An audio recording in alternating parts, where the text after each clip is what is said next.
vai acontecer.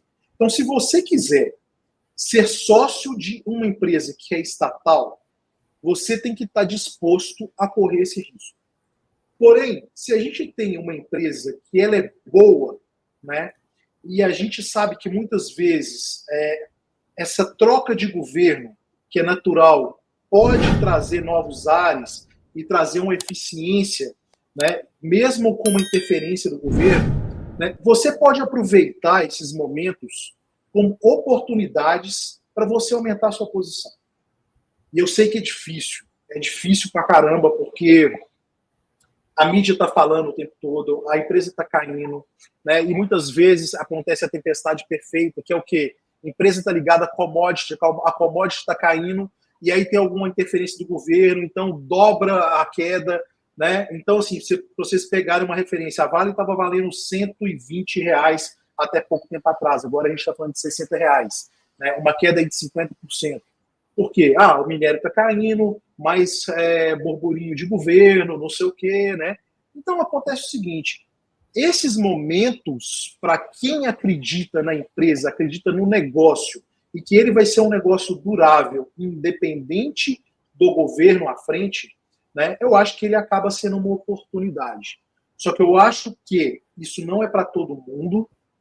Você precisa talvez ter um tempo maior de bolsa para você aguentar esses trancos, porque se você ficar caindo em notícia todos os dias, né, se você ficar olhando cotação todos os dias, isso provavelmente vai te fazer um mal enorme, né, você não vai conseguir dormir. Então, assim, talvez para a grande maioria das pessoas que estão começando hoje, eu acho que não são empresas que vai te dar uma certa tranquilidade para começar a investir. Né? Comece com as empresas dos setores best, né?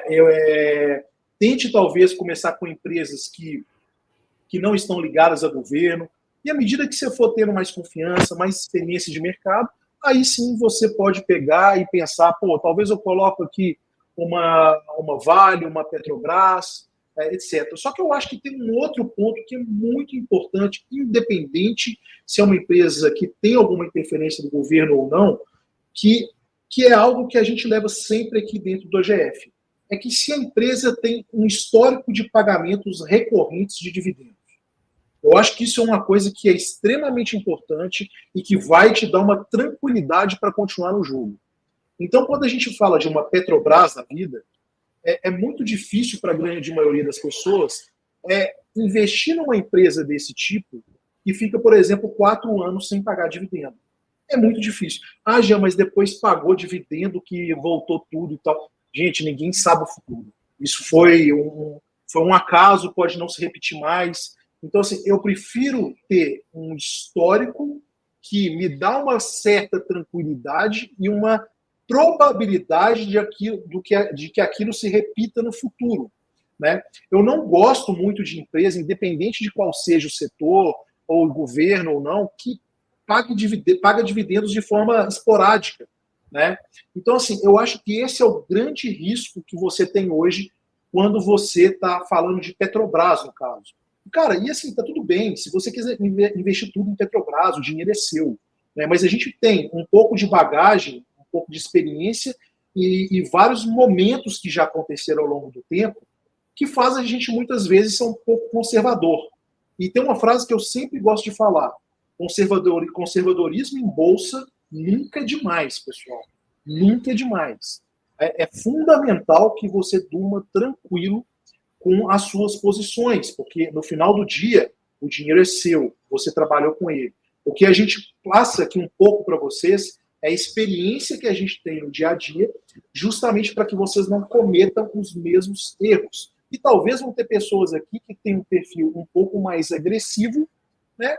Outros que têm menos agressivo. Né? Mas eu acho que para a grande maioria das pessoas, ser conservador em bolsa é um bom caminho, uma boa estratégia e vai te fazer dormir tranquilo e viver em paz. É isso, Van. Diga você, falei pra caramba, hein? Falou, ele defendeu literalmente. Bruno, você pensa a mesma coisa quando o assunto é Vale? Eu acho que você não tem Vale, né? Dos outros pregões que a gente comentou aqui, você chegou a comentar que não tinha Vale, tinha um outro ponto de vista. É, eu vou começar falando pontualmente sobre Petrobras, que é um pouquinho mais fácil. Eu concordo bastante com o que o Jean está falando, né? Essa questão do histórico talvez seja ali o ponto de partida de qualquer investidor, né? Olhar o histórico, você vai conseguir ter uma noção melhor do que está acontecendo agora e o que talvez, provavelmente, vai acontecer no futuro. E quando você pega a Petrobras, foi fundada em 53, Getúlio Vargas, não é isso? Acho que foi isso. Então já são aí mais de 70 anos. E pensa só, nesses 70 anos de existência, quantas vezes a Petrobras foi utilizada como manobra política? Desde a sua criação. Então, se alguma coisa está acontecendo frequentemente, independentemente do governo, A, B, C ou D, ela está utilizada, ela foi utilizada, continua sendo utilizada como uma ferramenta política, isso para mim me deixa um pouco angustiado se eu fosse um acionista. Então, teve até escândalos políticos associados, a gente ficou sabendo tal do passado, a gente não precisa ficar revivendo. Por esse aspecto, por mais que você faça até uma comparação da Petrobras com outras empresas internacionais, você coloca aquela comparação de múltiplos que o pessoal gosta de fazer. Petrobras é a mais barata, é a mais descontada. Os números não mentem, é isso. Só que a gente tem que não se prender apenas a número, é qualidade. Então é o que o Jean também falou assim, cara, tem que entender o que você está se expondo. Você se sente tranquilo em se expor a esse tipo de situação? É uma coisa muito mais pessoal do que, poxa, não tá barato, eu vou comprar. Não é assim que funciona. Então, Petrobras, eu carrego essa impressão, essa sensação de que vai continuar sendo manobra política, e por isso, e outras questões, eu fico de fora. Commodity também já é um motivo para eu ficar bem mais recuado. Eu não estou numa fase que eu tenho uma recorrência de dividendos. Então, começar com commodity já é muita emoção, e eu acho que bolsa definitivamente não é o lugar de emoção. Né? Se você estiver emocionado, sinal de que alguma coisa talvez esteja fora. Agora, em relação à Vale, acabei de dar uma olhadinha aqui na Vale, fechou ano passado com mais de 200 bilhões de receita, mais de 20 bi de lucro. Tem empresas no Brasil, a grande maioria delas não consegue nem ter isso de receita que a Vale teve de lucro. Então é um outro patamar. Eu tenho uma experiência profissional curta, pontual em relação à Vale, eu trabalhei indiretamente lá com eles, e eu entendo que essa visão hoje, talvez ela esteja não poluindo, mas me trazendo alguns argumentos a mais, que falam assim, Bruno, é número, é redondo, ela é eficiente, ela tem minério de qualidade, ela tem um posicionamento global, ela sabe fazer dinheiro, né? A gente não dá para negar isso. Mas não é apenas número que a gente vai levar no final do dia. Então, eu fico um pouco de fora de Vale por questões mais particulares, posicionamentos que a empresa teve no passado, por mais que algumas pessoas tenham saído, né, da direção da empresa, Brumadinho me marcou muito, Mariana também, e infelizmente, aí são fatos, né? Até hoje, boa parte dessas vítimas ou dos familiares não tiveram a assistência que poderiam ter. Então é uma questão mais pessoal, foge um pouco do escopo dos números. É isso. E eu não acho que esteja errado, tá? Eu não acho que o Jean está fazendo um uso errado do seu dinheiro ou que eu esteja 100% certo. Não é isso. Mas é porque a gente tem que pensar sempre naquele teste do travesseiro. Me tiraria o sono ser acionista da Vale. Ponto. Não tem mais que discutir, sabe? Pode. E aí, só para complementar, muita gente fala assim, pô, Brunão, R$60 agora, caiu mais de 20% esse ano, é uma puta oportunidade? Nem sempre aquilo que é barato é efetivamente algo com qualidade. Na minha visão, não é. E olha que curioso, Vanessa. Eu e o Jean e você estamos na filosofia da GF. Eu e ele temos opiniões completamente contrárias e os dois estão certos. Não é uma seita, não é um negócio quadradinho, né? O fundamento é o mesmo, mas a visão tem uma particularidade. Isso é muito legal, né? Cada um vai se identificar cada vez mais. Eu penso bem de acordo um pouco com o Jean nesse aspecto. Eu vejo que é uma empresa que está realmente barata na minha visão. Desde o ano passado já vem passando aí por quedas. Eu acho que até eu vi aqui um seguidor colocou, dá para utilizar mais precisamente com a Vale vários aspectos de estratégia de operações, não necessariamente visando dividendos. Dá para, inclusive, que a gente já fez aqui com contribuidores de opções no mercado de derivativos, por exemplo. Dá também para mim no sentido de valorização das ações, se for o caso desse investidor, onde eu compro o papel a 60, guardo ele e espero ele se alavancar. É uma estratégia de curto prazo aí. E eu posso visar muito mais uma estratégia de longo prazo dentro de uma carteira previdenciária e tem outras operações inúmeras que dá para fazer com a Vale. Então, quando eu olho para a Vale, eu olho muito mais nessa fotografia mais ampla de quais as estratégias que eu poderia adotar como investidor para justamente, talvez, obter um retorno. Pode ser no curto prazo, pode ser no médio prazo, ou, detalhe, as ações da Vale têm uma importante liquidez no mercado. por conta disso, ela é bastante negociada em operações, principalmente de derivativos, operações de opções coberto. Então, dá para ter uma boa rentabilidade, renda extra com esse detalhe. Outro ponto importante, quarto, aluguel de ações. Em operações da Vale, dá para também eu rentabilizar. Eu que sou uma pessoa que eu costumo brincar, eu sinto cheiro de dinheiro no radar, então eu acho que é uma puta oportunidade, mas, entretanto, todavia, eu concordo com os dois, eu penso que não é por exemplo, eu vou deixar de comprar as ações da Taesa, mas eu vou comprar as ações da Vale. Eu não tenho caixa infinito, então é melhor talvez eu ir na Taesa, eu não estou recebendo dividendos com regularidade, eu ainda não vejo a bola de neve crescer, eu vou entrar na Vale só porque ela está a R$60. Aí realmente eu sou totalmente contrário. Outro exemplo, questão de Petrobras. Como um seguidor colocou aqui, dá para fazer inúmeras estratégias com a Petrobras, desde derivativos, desde a questão também de liquidez, operações de curto prazo. Eu acho, de fato, que é e o Bruno colocou muitíssimo bem, desde que a Petrobras foi fundada, praticamente há uma série de problemas nesse aspecto político. Só que hoje, depois, principalmente aí a gente vem aprendendo, né, Jean, e tudo, eu sou uma pessoa que já fiquei um pouco quando eu escuto muito esses ruídos, essas coisas de mercado, para mim já aflora assim, meu Deus, oportunidade, oportunidade, oportunidade. Então, assim, não me abala tanto. Mas eu também, cada notícia que sai do mercado, por exemplo, a gente comentou isso no pregão passado. O CEO da Taesa pediu para sair, um exemplo, né? Deixou o cargo. Meu Deus, a Taesa vai quebrar. Saiu uma notícia sobre a sucessão da Vale. Meu Deus, o conselheiro da Vale acabou de pedir demissão, pelo amor de Deus. Se você toda a vida está inquieto, muito mais ansioso, e a cada notícia que surge, e a tendência, tá, Jean? Daqui para frente, que ainda tem mais tempo aí de governo, é de aparecer mais coisa. Se você realmente fica angustiado, preocupado com seu patrimônio e colocou o leite das crianças tudo nas ações da Vale e da Petrobras, realmente é um problema. Então, é muito mais uma questão de uma decisão racional e muito mais, na minha visão, estratégica. Qual é a sua estratégia? E aqui eu não estou olhando nem previdenciário, estou deixando num aspecto bem amplo nesse sentido, entendeu? Tem alguma pergunta, pessoal? Vamos chamar o workshop. Sim! Vou colocar aqui, né, literalmente para vocês, aproveitando a audiência aí de todo mundo. Bruno faz assim, né? Do dia 18 ao dia 25 de março, pessoal, a gente tem 4 aulas, 4 aulões, literalmente. O Jean aí já andou gravando, que eu vi que ele andou postando também nas redes sociais. Todo o conteúdo preparado está maravilhoso. Literalmente, são uma aula que vocês vão aprender, desde a estratégia de jeito básico de investir. Vou dar um pouquinho de spoiler, contando um pouco das histórias de cada um, né? O que é dividendos, eu sei que muita gente não conhece, o que é literalmente proventos, como é que você recebe essa renda extra adicional e por aí vai.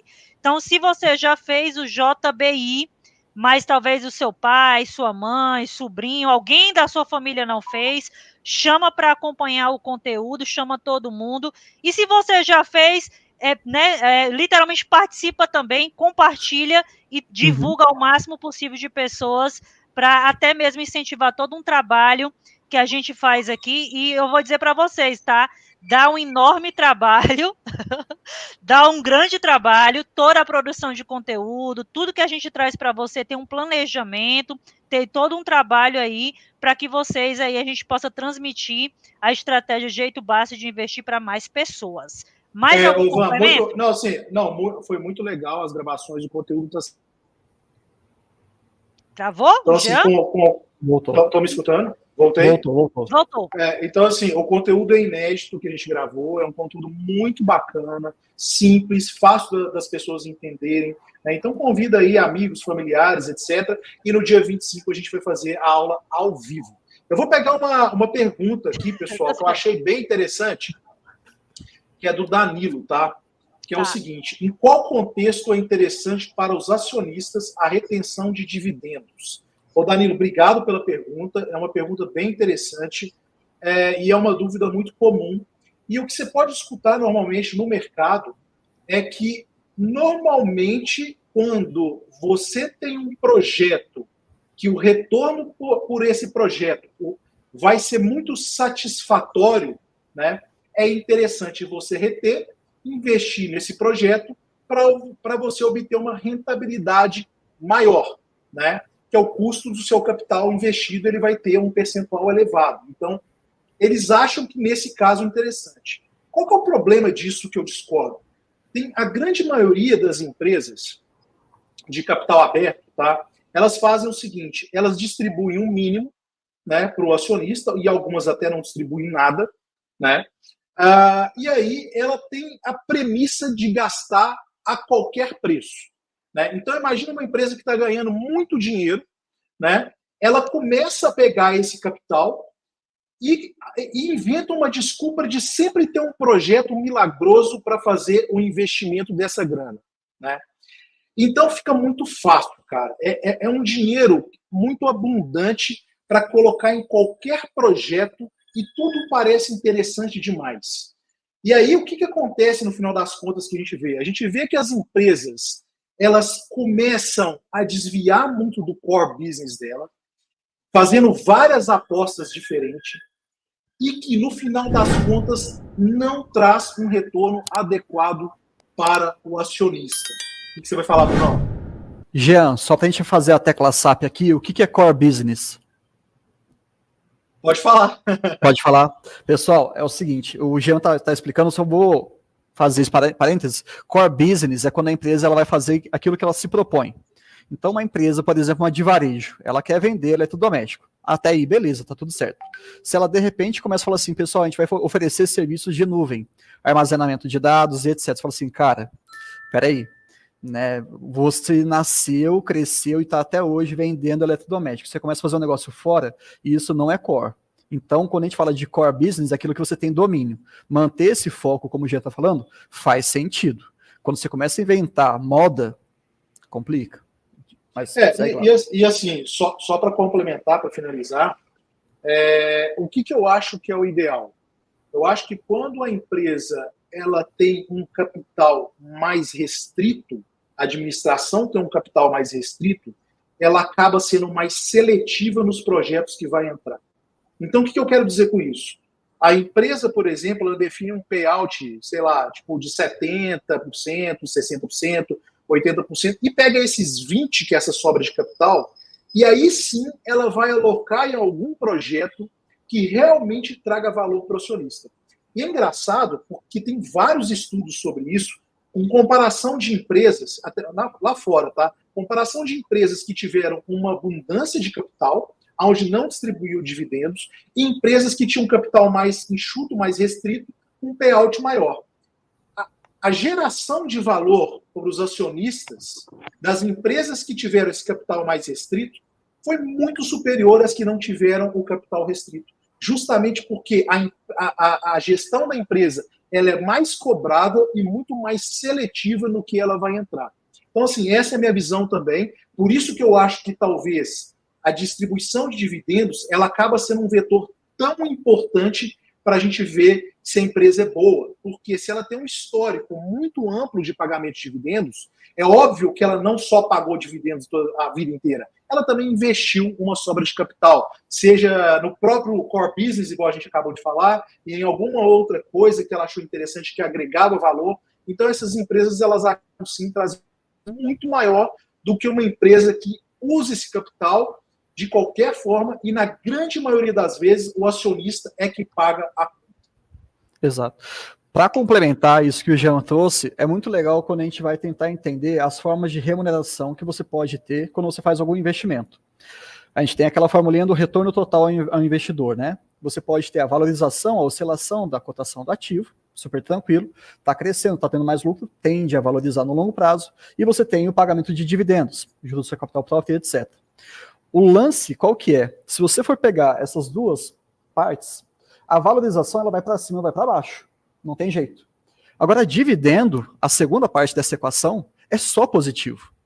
Então, você recebeu R$1, recebeu 3, recebeu 2, recebeu... Você só vai acumulando. E quanto mais dividendo você tem na mão, daquele dinheiro que você colocou lá na empresa lá atrás, você está diminuindo a incerteza, o risco do seu investimento.